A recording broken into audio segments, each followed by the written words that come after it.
Here are the props that I'll be referencing in today's practice. They're not necessary, but they are helpful. I've got a block, a strap. In this case, it's just an infinity strap, but that's about as wide of a loop as you'll be using. I have a sandbag. It's a 10-pound sandbag. Anything slightly heavy will do. A blanket and a bolster. And the bolster can be that slightly anything heavy will do for you instead of a sandbag. But those are the props that I'll be referencing. Hare Krishna, Hare Krishna, Krishna Krishna, Hare Hare, Hare Rama, Hare Rama. Namaste. Welcome. My name's Keith. And this is Therapeutic Tuesday. Well, actually it's Thursday because I didn't get around to filming and uploading for Tuesday. I have more of an in-person teaching schedule happening again, and that made filming and uploading more difficult than I expected. I don't know if this will be Therapeutic Thursdays going forward, but for this week, it's Therapeutic Thursday. Today's practice will focus on strength, in particular strengthening the muscles around your spine or your core stabilization muscles. It's always good to remind yourself that you're stronger than you believe, and it's also a good idea to target these muscles because they help support your spine. And when your spine is happy, your body is happy. Take your two hands, join your thumb and your ring together, and your thumb and your index finger together. Rest that on your knees. This is the mudra for Rudra. Rudra is another name for Shiva, and it's a fierce and intense destructive force of Shiva. So it really targets or turns on the fire at the center of your body. And that's usually where we think of strength coming from, somewhere around your solar plexus / your abdomen. It's more than that, but we're going to start with this mudra. Let that rest on your knees.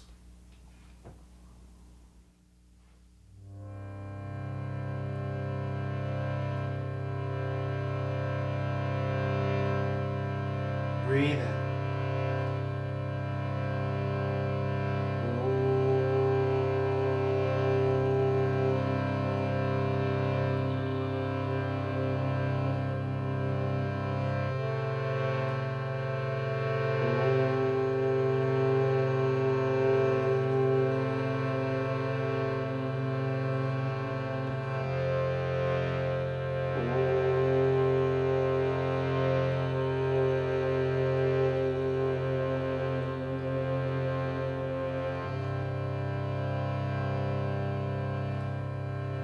The mantra for that fireplace of the body, that center of the body, that space around your solar plexus, is simply the mantra Ram, the bija sound for the third chakra.